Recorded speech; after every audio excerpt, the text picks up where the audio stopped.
Hello नमस्कार जय हिंद। स्वागत है आप सभी का अधिगम मंत्रा के यूट्यूब चैनल पर। और मैं विकास गुप्ता हाजिर हूँ आपके बीच एक और नई वीडियो के साथ, जहाँ पर हम आज डिस्कस करने वाले हैं इंटरनल ट्रेड। तो जो आंतरिक व्यापार है, जो भारत की सीमाओं के अंतर्गत किया जाता है, वो क्या है, किस किस प्रकार के व्यापार उसमें शामिल हैं। तो आज इन सभी चीज़ों पर हम लोग क्या करने वाले हैं, एक छोटी सी चर्चा करने वाले हैं, जहाँ से क्वेश्चन बनता है। ठीक है। इंटरनल ट्रेड जो है, जो हमारा आंतरिक व्यापार है, इसमें हम पढ़ेंगे कि क्या है, आंतरिक व्यापार होता है क्या है और कितने प्रकार का ये होता है। ठीक है। तो इससे जो होगा बिजनेस के बारे में और थोड़ी सी जो इन्फॉर्मेशन है वो आपको मिलेगी, है ना।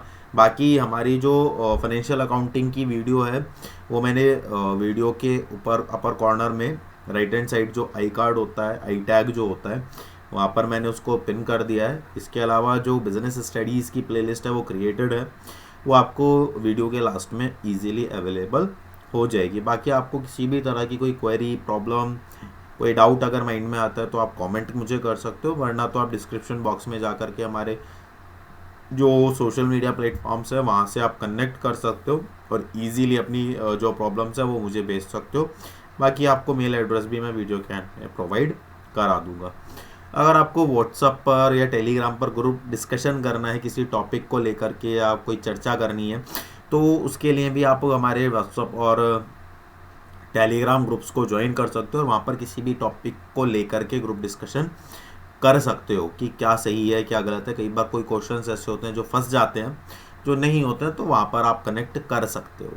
बाकी टेलीग्राम पर आपको काफ़ी सारे टेस्ट जो हैं, क्वेश्चंस जो हैं एमसीक्यूज़ के, वो अवेलेबल हो जाएंगे। और टेलीग्राम का जो लिंक है वो भी आपको डिस्क्रिप्शन बॉक्स में ईजिली अवेलेबल हो जाएगा। तो कुल मिलाकर के अधिगम मंत्र एक ऐसा प्लेटफॉर्म धीरे धीरे बनता जा रहा है जो कॉमर्स का अपने आप में सबसे बड़ा प्लेटफॉर्म होगा।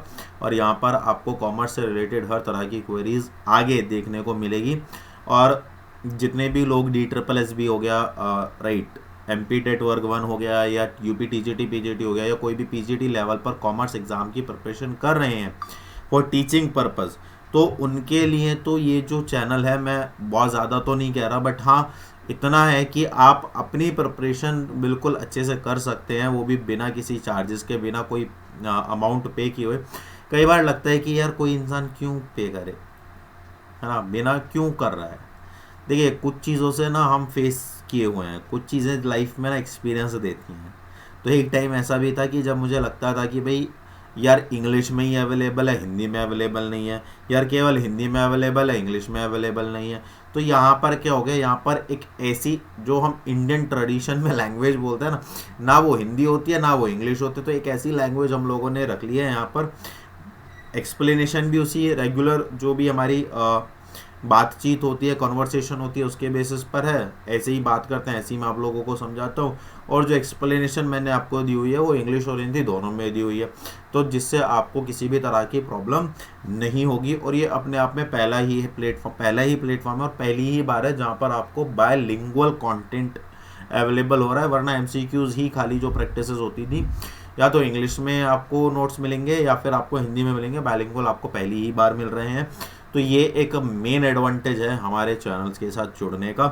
बाकी तो आपको पता ही है, अगर कमेंट में किसी भी तरह की कोई क्वेरी होती है, मैसेज पर भी कोई किसी भी तरह की क्वेरी आती है, तो उसकी कोशिश मैं ये करता हूँ कि इंस्टेंट ही रिप्लाई चला जाए। कई बार देरी हो जाती है व्यस्तता के कारण, लेकिन प्रयास ये होता है कि उसी समय में आपको उसका रिप्लाई कर दूँ। तो काफ़ी सारे जो एडवांटेज हैं वो आपको यहाँ पर देखने को मिल जाएंगे। तो बात यह है कि देखिए, बहुत सारी चीज़ें एक्सपीरियंस से आती हैं, तो हमने भी इन चीज़ों को एक्सपीरियंस किया हुआ है। तो यही एक कारण है कि मेरा ये मन है, और मतलब मैं करके ही रहूँगा, चाहे कोई इसका मेरे को एडवांटेज मिले या ना मिले, डजेंट मैटर, कि एक ऐसा प्लेटफॉर्म क्रिएट करना जहाँ पर कॉमर्स से रिलेटेड एटलीस्ट हर टॉपिक आपको अवेलेबल हो। आपको क्या करना है, अधिगम मंत्रा पर आना है, आप अकाउंट्स के सेक्शन में जाइए, वहाँ पर सारे टॉपिक आपको मिलेंगे। आप बिजनेस के सेक्शन में जाइए, वहाँ पर आपको सारे टॉपिक्स मिलेंगे। इकोनॉमिक्स में जाइए, वहाँ आपको सारे टॉपिक्स मिलेंगे। तो अभी हमारा फाइनेंशियल अकाउंटिंग कंप्लीट हुआ है, बिजनेस स्टडीज़ हम लोग कर रहे हैं। 3-4 दिन में, नेक्स्ट वीक तक बिजनेस स्टडीज़ जो है लगभग ख़त्म हो जाएगा। उसके बिजनेस स्टडीज़ का एक पार्ट हम लोग ख़त्म कर लेंगे। उसके बाद हम management, marketing, consumer protection act और बस और हाँ, बिजनेस फाइनेंस, इन सब चीज़ों के बारे में हम लोग डिस्कस करेंगे। तो जून तक लगभग मेरा एक गोल है कि जून तक मैं आपको बिजनेस स्टडीज़ के सारे कॉन्सेप्ट्स जो भी हैं वो मैं करा दूं, और जुलाई से आप लोगों की इकोनॉमिक्स में स्टार्ट कर दूं। तो ये मेरा जो है इस पूरा टाइम पीरियड में गोल रहेगा, ठीक है। और इजीली हो जाएगा, कोई दिक्कत वाली बात नहीं है। प्रयास यही रहेगा कि जल्दी ही इकोनॉमिक्स स्टार्ट हो जाए, ठीक है। वेल, जब भी होगा हम लोग डेफिनेटली उस चीज़ को करेंगे। बाकी तो अभी हम लोग स्टार्ट कर रहे हैं आज इंटरनल ट्रेड, और इंटरनल ट्रेड के मीनिंग और टाइप्स के बारे में हम लोग जानने वाले हैं। और ये रहा आपके सामने पहला स्लाइड। अच्छा, वीडियो को लाइक और शेयर ज़रूर कीजिए, है ना। चैनल को शेयर कीजिए, ज़्यादा से ज़्यादा लोगों तक पहुंचाइए। तो जैसा कि आप यहाँ पर देख पा रहे हैं कि एक भारत का मैप बना हुआ है, ठीक है। और ये जो भारत का मैप है, यहाँ पर एक ट्रांसपोर्टेशन है, 2 लोग हैं। तो वो लोग क्या हैं, एक जगह से दूसरी जगह पर इजीली क्या कर रहे हैं, बॉर्डर पर, विद इन द बॉर्डर। जब भी हम कोई ट्रेड करते हैं, कोई व्यापार करते हैं, तो वो इंटरनल ट्रेड कहलाता है। इसके अलग अलग तरीके हो सकते हैं जैसे आपके आसपास की दुकानें हो सकती हैं, सेंट्रल मार्केट, केंद्रीय बाजार हो सकता है, कोई डिपार्टमेंटल स्टोर हो सकता है, कोई मॉल हो सकता है, या डोर टू डोर जो सेल्स पर्सन होते हैं वो हो सकते हैं, या एग्जीबिशंस जो प्रदर्शनी होती हैं, उन ये सभी जो है आंतरिक व्यापार में शामिल है। इसके बाद अगर हम बात करें तो इंटरनल ट्रेड 2 तरह से किया जाता है। एक तो होलसेल ट्रेड होता है, इसको अगर हम क्लासिफाई करें तो, और एक होता है रिटेल ट्रेड। तो होलसेल ट्रेड क्या होता है और रिटेल ट्रेड क्या होता है, अगर हम इसको समझें तो जो होलसेल ट्रेड है, होलसेल का मतलब क्या, होल, एक रूप में, सेल मतलब वो क्या करता है, वो बल्क में खरीदता है और छोटे छोटे लॉट्स में जो है, जो हमारे रिटेलर्स हैं, फुटकर व्यापारी हैं, उन लोगों को बेच देते हैं। तो होलसेल ट्रेड का मतलब क्या, थोक व्यापार। थोक व्यापार मतलब जो थोक में एक साथ बल्क में माल खरीद रहा है प्रोड्यूसर से, और किसको बेच रहा है, वो रिटेलर को बेच रहा है, फुटकर व्यापारी को बेच रहा है। अब इसके एडवांटेज क्या हैं, तो जो थोक व्यापारी होते हैं, जो होलसेल ट्रेडर्स होते हैं, उनका एडवांटेज 2 लोगों को मिलता है। एक तो प्रोड्यूसर को मिलता है, एक रिटेलर को मिलता है। प्रोड्यूसर को क्यों मिलता है, तो मैं वो आपको काउंट करा देता हूँ। एक तो स्टोरेज का इशू खत्म हो जाता है, टेस्ट प्रेफरेंसेस का इशू खत्म हो जाता है, मार्केट के अंदर गुड्स की अवेलेबिलिटी बनी रहती है ना। तो ये मार्केट से इंफॉर्मेशन गैदर करता है ये, और लोकल लेवल पर मार्केटिंग करता है। तो ये जो एडवांटेज है ये किसको मिलते हैं, प्रोड्यूसर को मिलता है। रिटेलर को क्या एडवांटेज मिलता है, गुड्स की इजीली अवेलेबिलिटी रहती है, छोटे छोटे लॉट्स में वो इजीली माल खरीद सकता है। बात समझ में आ रही है ना। तो ये क्या है ये, और कई बार तो रिटेलर्स के बिहाफ पर जो है होलसेलर जो है मार्केटिंग करने में हेल्प करता है। और सबसे बड़ा एडवांटेज ये है कि रिटेलर्स को, जो होलसेलर्स हैं, वो क्रेडिट बेसिस माने उधार पर माल, तो जो फुटकर व्यापारी हैं उन्हें उधार पर खरीद की सुविधा जो है थोक व्यापारी से मिल जाती है, ठीक है। तो retail traders will get the benefit of the credit purchase from the wholesale traders, right. तो ये होलसेल ट्रेडर। अब फुटकर व्यापारी माने रिटेल ट्रेडर्स कौन है, रिटेल ट्रेडर्स वो हैं जो छोटी छोटी लॉट्स में माल खरीदते हैं, ठीक है। इनकी एक स्पेसिफाइड, जैसे कन्फेक्शनरी की दुकान हो गई, ग्रोसरी शॉप हो गई, है ना, या स्टेशनरी की कोई शॉप हो गई। तो ये क्या करते हैं, ये छोटी छोटी लॉट्स में अपने सब पास सामान रखते हैं, वैरायटी ज़्यादा होती है इन लोगों के पास, ठीक है। और उन्हें एक एक करके, 2-2 करके जो है कंज्यूमर्स तक पहुंचाते हैं, ठीक है। तो ये इनका क्या है, प्रॉपर काम है। तो रिटेलर्स, तो प्रोड्यूसर से पहले रिटेलर्स पे जाता है, रिटेलर्स से फिर प्रोड्यूसर से होलसेलर्स पे जाता है, होलसेलर्स से फिर किस पे जाता है, रिटेलर्स पे जाता है, ठीक है। अच्छा, रिटेलर्स और किस में हेल्प करते हैं, एक तो ये है कि स्मॉल क्वांटिटी हो गया, दूसरा क्या है, ये बिजनेस रिस्क को बियर करते हैं। इनको अपनी शॉप को थोड़ा अट्रैक्टिव बनाना पड़ता है, क्योंकि इनकी शॉप्स का स्टैंडर्ड देख के जो कस्टमर है वो अट्रैक्ट होता है। तो अच्छे से इनको अपनी जो गुड्स हैं, जो कमोडिटीज़ हैं, उनको डिस्प्ले करना पड़ता है, ठीक है। और कस्टमर तक पहुंचने के लिए इन्हें कुछ सर्विसेज भी प्रोवाइड करानी पड़ती हैं। तो कुल मिलाकर के जो होलसेल ट्रेड है और जो रिटेल ट्रेड है, दोनों का कहीं ना कहीं एक बहुत की रोल है इकोनॉमी के अंदर और बिजनेस के अंदर। तो डिफ्रेंशिएशन करना आसान है, एक सिंगल लाइन में मैं इसको डिस्क्राइब कर देता हूँ। प्रोड्यूसर से बल्क क्वांटिटी में माल खरीद करके जो होलसेलर्स हैं वो छोटे छोटे लॉट्स में किसको, रिटेलर्स को बेच देते हैं, और रिटेलर्स जो है उस क्वांटिटी को जो बहुत सारे हमारे कंज्यूमर्स हैं उन तक उस माल को आसानी से पहुंचा देते हैं। तो यहाँ पर टाइप्स ऑफ इंटरनल ट्रेड की बात होती है। इसके अलावा अगर हम बात करें तो इसमें कुछ इंपॉर्टेंट टर्म्स को हम लोग यूज़ करते हैं, जैसे COD आपने अक्सर सुना होगा। जैसे COD मतलब कैश ऑन डिलीवरी, कि जब आप कोई गुड्स खरीदते हैं, मान के चलिए आपने ना अमेजोन से कोई माल खरीदा, ठीक है, आपने जब अमेजोन से कोई माल खरीदा तो वहाँ पर ऑप्शन आता है ऑनलाइन पेमेंट का, राइट, या UPI के थ्रू या नेट बैंकिंग के थ्रू, या फिर आप कैश ऑन डिलीवरी चुन सकते हो, ठीक है। तो कैश ऑन डिलीवरी का मतलब क्या है कि जब माल की सुपुर्दगी होगी, डिलीवरी होगी आपके पास, तब आप उसका पेमेंट कर दोगे। तो एक तो ये वाली। दूसरा क्या है, FOB या FOR, फ्री ऑन बोर्ड या फ्री ऑन रेल। इसका मतलब क्या है, इसका मतलब ये है कि ये बेसिकली एक कॉन्ट्रैक्ट होता है सेलर और बायर के बीच में, जिसमें जो सेलर होता है यानी बेचना वाला, वो इस शर्त के साथ सहमत होता है कि वो जितने भी सुपुर्दगी खर्चे होंगे, माने डिलीवरी एक्सपेंसेस होंगे, वो सभी कौन बियर करेगा, सेलर बियर करेगा। जैसे आप सुनते हैं ना फ्री डिलीवरी का मतलब क्या है कि वो फ्री ऑन बोर्ड है, फ्री ऑन रेल है। कॉस्ट, इंश्योरेंस एंड फ्राइट, इसको CFF बोला जाता है। CFF का मतलब क्या है, CFF का मतलब है कि ये जो होता है ये ना माल की कीमत है, जिसमें केवल जो हमारी कॉमोडिटी है उसकी कॉस्ट शामिल नहीं होती, बल्कि उसमें इंश्योरेंस भी शामिल होता है, और उसमें क्या होता है, फ्राइट भी शामिल होता है, ठीक है। मान के चलिए आपने कोई गाड़ी खरीदी, और आप जब गाड़ी गए तो उसने बोला कि सर ये 6,50,000 की गाड़ी है, जो आपको 7,95,000 की पड़ेगी। तो आपने कहा सर 6,50,000 की गाड़ी 7,95,000 में क्यों? तो उसने कहा कि सर एक तो इसमें इंश्योरेंस शामिल है, माने 6,50,000 तो गाड़ी की कॉस्ट है, लेकिन क्योंकि हम गाड़ी का इंश्योरेंस और इसको जो हम डिलीवरी करेंगे आपके घर पे, तो उस दोनों का शुल्क इसमें शामिल है। उसको कहा जाता है CFF, राइट, कैश, इंश्योरेंस और फ्राइट। क्लियर हो गई ये वाली बात, ठीक है ना। इसके बाद जब हम आगे बात करते हैं तो आता है EOE। कई बार बच्चे यहाँ पर कंफ्यूज हो जाते हैं। जब भी आप कोई वाउचर क्रिएट करते हैं या जब भी आप कोई इनवॉइस देखते हैं, तो उसके नीचे की साइड में लेफ्ट हैंड साइड के कॉर्नर में नीचे लेफ्ट हैंड साइड के कॉर्नर में एक टर्म लिखी होती है E&OE। इसका मतलब क्या है, एरर एंड ओमिशन एक्सपेक्टेड। इसका मतलब क्या है, देखिए कोई भी इंसान क्या है, इंसान ही है, रोबोट तो है नहीं। तो क्या होता है कि कई बार हम फिगर्स को या अमाउंट्स को या माल को या क्वांटिटीज़ को या उनकी पर प्राइस यूनिट को लिखते हुए किसी तरह की गलती कर देते हैं। जैसे मान के चलिए मैंने 5 रजिस्टर 100 वाले और 7 रजिस्टर 150 वाले खरीदे।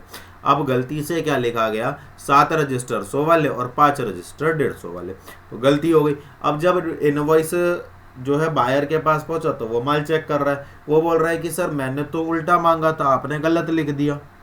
मैंने 500 वाले मांगे थे और 7 मैंने 150 वाले मांगे थे, लेकिन आपने भेजा भी सही है, लेकिन आपने जो अमाउंट लगाया है वो 7 रजिस्टर 100 वाले लगाए हैं और 5 रजिस्टर 150 वाले लगाए हैं। तो क्या होगा कि उसमें क्या है, एरर एंड ओमिशन एक्सपेक्टेड, मतलब कि अगर ऐसी कोई बात होती है तो भूल, इसको हिंदी में कहा था भूल चूक लेनी देनी, मतलब इसको ध्यान में रखा जाएगा और आगे इस गलती को नहीं दोहराया जाएगा और फिर उसको रेक्टिफाई करके नया बिल इशू कर दिया जाता है। तो ये कहते हैं, तो ये कुछ टर्मोलॉजीज है जो व्यापार करते हुए शामिल की जाती हैं। इसके अलावा अगर हम बात करें कि रिटेलिंग ट्रेड कौन कौन से होते हैं, तो कुछ तरह के हमारे रिटेल ट्रेड्स होते हैं, जैसे इंटेरेंट्स रिटेलर्स। इंटेरेंट्स रिटेलर्स कौन से होते हैं, यहाँ पर आपको समझने की ज़रूरत है। आपने अक्सर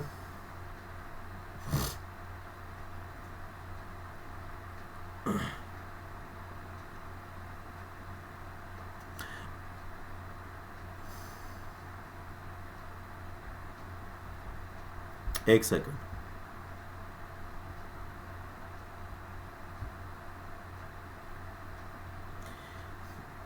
हाँ, तो इंटरनेट रिटेलर्स कौन से होते हैं, आपने अक्सर अपने आसपास ना कुछ ऐसे व्यापारियों को देखा होगा जो चलते हुए एक जगह से दूसरे जगह जाते हुए यात्रा करने वाले जो व्यापारी होते हैं उनको कहा जाता है। जैसे पेडलर्स एंड हॉकर्स हो गए, है ना, जो जगह जगह घूमते हैं। जैसे आइसक्रीम वाला, राइट, गोलगप्पे वाला या सब्जी वाला, आपने देखा होगा कभी वो इस कॉलोनी से दूसरी कॉलोनी, दूसरी कॉलोनी से फिर तीसरी कॉलोनी जाते रहते हैं।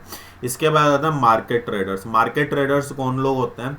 आपने देखा होगा मार्केट, जब आप मेन मार्केट में जाते हैं तो मेन मार्केट में रोड साइड में कुछ लोग खड़े हुए रहते हैं अपनी छोटी छोटी स्टॉल्स लगाए हुए, उनको क्या बोला जाता है? Market traders. ऐसी स्ट्रीट ट्रेडर्स और पेवमेंट वेंडर्स होते हैं।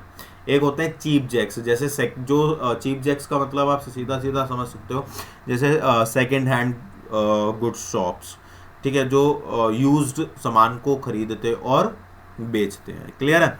एक होता है fixed shop retailers. Fixed shop retailers का मतलब जो इनकी शॉप दुकानें फिक्स्ड हैं। अब इसमें दो तरह के होते हैं, एक तो स्मॉल शॉप्स वाले लोग आते हैं और एक जिनकी लार्ज शॉप्स है ना। जैसे स्मॉल शॉप्स हैं तो स्मॉल शॉप्स में कोई जनरल स्टोर हो गया जिसमें आपकी डेली नेसेसिटीज़ का सामान मिलता है।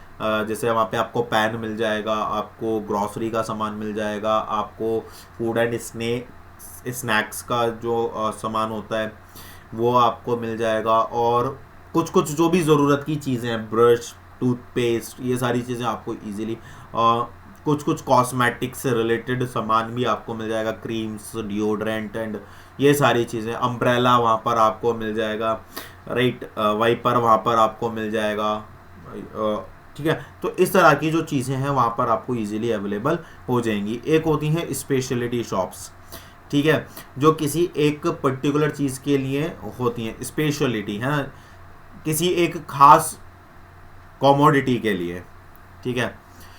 एक होता है स्ट्रीट स्टॉल होल्डर्स, जो जैसे खाने पीने की चीज़ लगाने वाले जो लोग होते हैं रोड साइड में जो खड़े रहते हैं। एक होता है single line store. Single line store मतलब मतलब एक ही तरह का वो क्या करता है, प्रोडक्ट सेल कर रहे होते हैं, जैसे डोमिनोज, ठीक है। एक होता है डिपार्टमेंटल स्टोर्स, ठीक है, डिपार्टमेंटल स्टोर्स पता ही है आपको। एक होते हैं मल्टीपल स्टोर्स, जहाँ पर बहुत सारे आपको चीज़ें देखने को मिल जाती हैं। इसमें एक आता है कंज्यूमर ऑपरेटिव स्टोर्स। ये हम लोगों ने कंज्यूमर ऑपरेटिव सोसाइटी जो हमने पढ़ा था वहाँ पर हमने पढ़ा था। सुपर मार्केट्स और वेंडिंग मशीन। सुपर मार्केट्स आपको पता ही हैं, और एक जैसे मॉल्स वगैरह होते हैं, और वेंडिंग मशीन्स आपने देखा होगा ना, कहीं पर वेंडिंग मशीन्स लगी होती हैं, तो वहाँ पर हम टोकन डालते हैं या कॉइन डालते हैं और रिलेटेड जो प्रोडक्ट होता है वो हमारे सामने निकल करके आ जाता है। लाइक कोका कोला टाइप से कुछ होता है। इसमें एक ही तरह का प्रोडक्ट अवेलेबल होता है, तो उसमें स्टैंडर्ड्स सेट रहते हैं। तो आप जैसे ही उस कॉइन को डालते हैं या उतना अमाउंट वहाँ पर इंसर्ट करते हैं, तो तुरंत उस अमाउंट का जो प्रोडक्ट है वो वहाँ पर आपको निकल करके आ जाता है। तो ये एक चीज़ है। क्लियर है? इसको एक बार देख लेंगे। एक इसमें आता है मेल ऑर्डर सर्विस। इसमें एक टर्म आती है मेल ऑर्डर सर्विस में, कि आपने एक टैली शॉपिंग वाला ऐड देखा होगा अपने टीवी पे ज़रूर ही, है ना। तो ये उसी का एक उसका ही एक उदाहरण है। तो इसमें क्या है, इसमें जो डायरेक्ट मेल मार्केटिंग इसको कहा जाता है, ये भी ध्यान में रखना, ठीक है। और इसमें क्या है, इसमें एक तरह का सर्कुलर होता है, कैटलॉग होता है, जिसके थ्रू एडवर्टाइजमेंट किया जाता है, जो कि न्यूज़पेपर या मैगजीन्स में दिया जाता है, ठीक है। Which the buyer place an order by mail, जिसमें जो खरीददार है, जो क्रेता है, वो मेल के माध्यम से ऑर्डर प्लेस करता है, और उसमें फ्राइट एक्सपेंस और पार्सल पोस्ट जो है एडेड रहते हैं, और कैश ऑन डिलीवरी होती है इसमें, ठीक है ना। ये एक चीज़ है।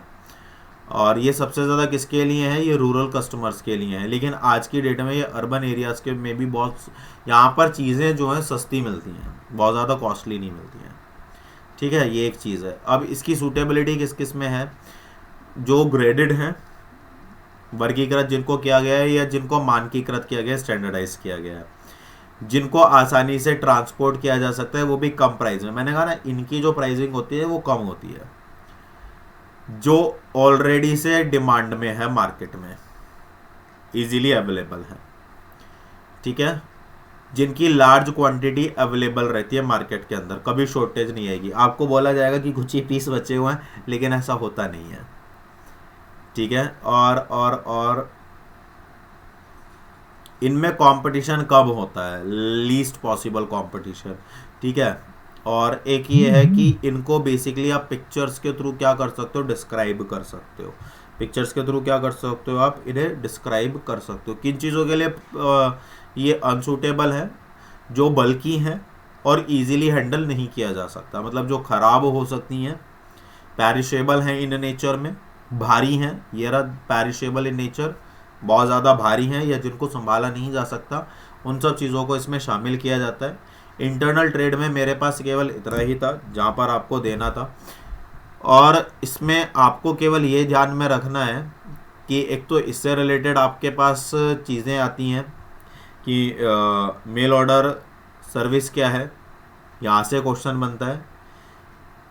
क्वेश्चन क्या बनता है कि किन किन चीज़ों के लिए सूटेबल है, यहाँ से क्वेश्चन बनेगा। दूसरा क्वेश्चन जो बनेगा आपका यहाँ से, वो आपका बनेगा जो हमने टाइप्स ऑफ रिटेल ट्रेडर्स पढ़े थे, है ना, वहाँ से आपका एक क्वेश्चन बनेगा कि आपको एक एग्जांपल दे दिया जाएगा, ठीक है। उस एग्जांपल के बेसिस पर आपसे पूछा जाएगा कि भाई आप बताइए, जैसे मैंने कहा रेबॉक, राइट, या नाइकी, है ना, तो ये किसके एग्जांपल है, ठीक है। तो आप एक काम कीजिए, बल्कि मैं इसको और बाकी बच्चों के लिए इजी कर देता हूँ। अब मैं ऐसे ही क्या करूँगा, आप एक काम कीजिए, आप मुझे बताइए कि जो जो एग्जांपल्स, जो जो मैंने आपको क्लासिफिकेशन किया है रिटेलिंग ट्रेडर्स का, उनमें से हर एक के कम से कम 2 एग्जांपल्स आप मुझे लिख करके दीजिए अपनी लोकेलिटीज़ में। जैसे चीप जैक्स हैं तो आपकी लोकेलिटी में कोई 2 चीप जैक्स, एक ही लिख दो, छोड़ो 2 छोड़ो, एक का ही लिख दो। या आपके आसपास कोई मॉल लोकेलिटी में जो है, तो उससे क्या होगा, पता चलेगा कि किसकी लोकेलिटी में क्या चीज़ें हैं। नहीं है कोई बात नहीं है तो लिखिए, आसपास तो होगा 10 किलोमीटर 15 किलोमीटर के रेडियस में जहाँ आप जाते होंगे, तो कमेंट कीजिए, इंतज़ार है। तो उससे क्या होगा, जो बच्चे वीडियो देखेंगे समझेंगे, वो फिर कमेंट्स भी देखते हैं कि चलिए कमेंट्स देखते हैं, तो उनको समझने में जब वो, अच्छा ऐसे कमेंट्स पढ़ने में बड़ा मज़ा आता है, आप कभी भी देखिएगा, वो जब कमेंट्स पढ़ेंगे तो वो 2-4 कमेंट्स पढ़ते के साथ ही उनको समझ में आ जाएगा कि हाँ भाई ये चीज़ें क्या हैं। जैसे एक स्पेंसर मॉल है, अब स्पेंसर मॉल जो है वो किसकी कैटेगरी में आता है बताइए, चलिए इसी के यही बता दीजिए। तो बहुत सारी चीज़ें हैं, तो अभी आप केवल जो है इनके एग्जांपल्स लिखिए कि हाँ भाई ये सर जो हमारे पास, जैसे आपने डिपार्टमेंटल स्टोर का, तो उसका एग्जांपल हमारे यहाँ ये वाला डिपार्टमेंटल स्टोर है, या ये हमारे यहाँ चेन स्टोर है, या ये हमारे यहाँ स्पेशलिटी स्टोर है। तो आपके कमेंट्स का मुझे इंतज़ार हमेशा ही रहता है, आज भी रहेगा। देखते हैं कितने बच्चे जो है अपना फीडबैक देते हैं। देखिए इंट्रैक्शन जब होगा तभी एक अच्छा एटमॉस्फेयर, एकेडमिक स्टडी का को लेकर के एक अच्छा एटमॉस्फेयर क्रिएट होगा। तो मुझे इंतज़ार है आपके कमेंट का, तो कमेंट ज़रूर कीजिए, वीडियो को लाइक कीजिए अगर चीज़ें समझ में आई हैं, अच्छा लगा है। मोटिव बहुत सीधा सीधा है, आप तक केवल उस इन्फॉर्मेशन को पहुंचाना जो आपके लिए रेलेवेंट है। अब मैं इनको एक्सप्लेन करता, इनमें बहुत सारी चीज़ों को ऐड ऑन करता, तो उसकी कोई नीड है नहीं। ये बेसिकली ऐसी टर्म्स हैं जिन्हें हर बच्चा जानता है, नहीं जानता है तो मैंने आपको बता दिया कि आप क्या करो, आप उसके एग्जांपल्स कमेंट में करना शुरू कर दो, तो सब लोग जान जाएंगे, ठीक है। तो ये क्या होता है, ये कॉपरेशन होता है, ठीक है। हमें केवल पढ़ना सीखना नहीं है, हमें ये भी देखना है कि हमें कितनी नॉलेज है अपने आसपास की, और हम कितना कुछ लोगों तक पहुंचा सकते हैं, ये भी एक तरह की नॉलेज शेयरिंग है। तो अपनी नॉलेज को शेयर कीजिए, मुझे इंतज़ार रहेगा, ठीक है। चलिए मिलेंगे कल आपसे एक नई वीडियो के साथ, जहां हम डिस्कस करेंगे कुछ और नए टॉपिक्स जो कि होंगे आपके सिलेबस के लिए बहुत ज़्यादा ज़रूरी, और बहुत कुछ नया आपको यहाँ पर देखने को मिलेगा। शॉर्ट में भी नहीं मिलेगा, बहुत ब्रॉड भी नहीं मिलेगा, इतना मिल जाएगा कि इससे बाहर अगर आपने सही से पढ़ लिया तो इससे बाहर तो नहीं आने वाला है। क्लियर है। चलिए अपना ख्याल रखिए, खुश रहिए, मस्त रहिए, जय हिंद।